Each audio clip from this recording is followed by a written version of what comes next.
China's top spy agency has come out of the shadows to warn that its young people are being duped by foreign forces into shirking hard work and prioritising their individual emotions at the expense of national development. It hasn't landed well online.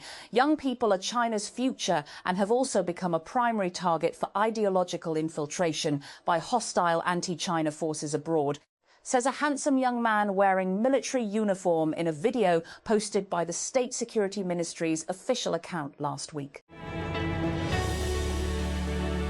And a South Korean appeals court has reduced the sentence of former Prime Minister Han Duck-soo by 8 years for crimes relating to ex-President Yoon Suk-yeol's declaration of martial law.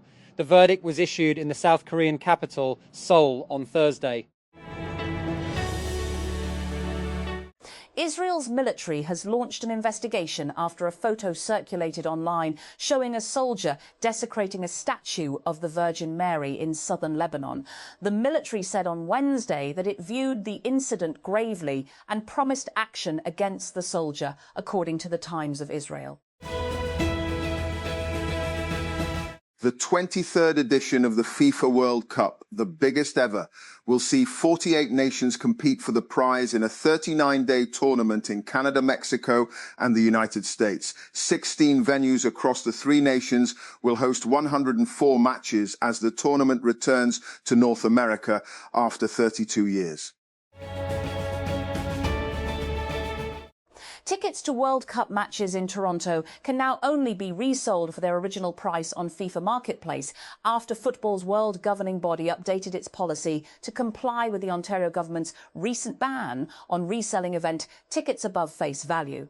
The new terms, implemented on Wednesday, came 1 week after tickets for 6 matches at Toronto Stadium were removed from the official marketplace, passing its 2026 budget bill.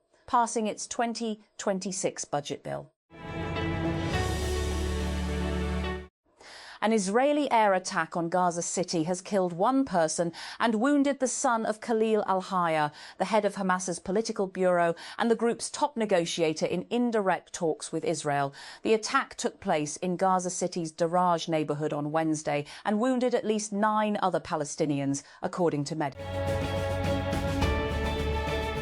Earlier this week, 5 people who touch every layer of the AI supply chain sat down at the Milken Global Conference in Beverly Hills, where they talked with this editor about everything from chip shortages to orbital data centres, to the possibility that the whole architecture that undergirds the tech is wrong, on stage with TechCrunch.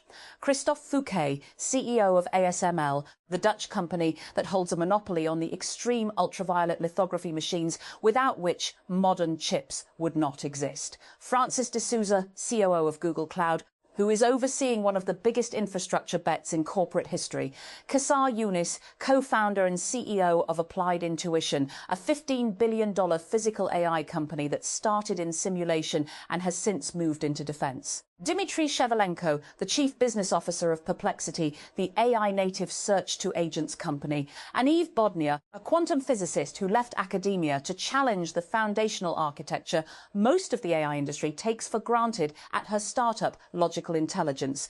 Meta's former chief AI scientist, Yann LeCun, signed on as founding chair of its technical research board earlier this year. Pakistan has given written assurances to the International Monetary Fund that it will scrap its existing electricity subsidy structure for low-usage consumers and replace it with a targeted support mechanism from January 2027 as the government pushes ahead with power sector reforms tied to external financing. Under the planned overhaul, subsidies for households consuming up to 200 units of electricity will be phased out and replaced with a targeted system linked to data from the Benazir Income Support Program. A Senate subcommittee meeting chaired by Samad Ali reviewed cases filed under the Prevention of Electronic Crimes Act, PECA, with officials presenting details of cases registered against citizens, journalists, and social media activists across Pakistan. According to the data shared during the meeting, a total of 689 Pika cases have been filed nationwide. Lahore and Multan each recorded 129 cases, while Faisalabad reported 127 cases. Rawalpindi registered 72 cases, followed by Peshawar, Abbottabad and Gujranwala with significant numbers. Smaller case counts were reported from Islamabad with 10 cases, Quetta with 14 and Gilgit with 1 case.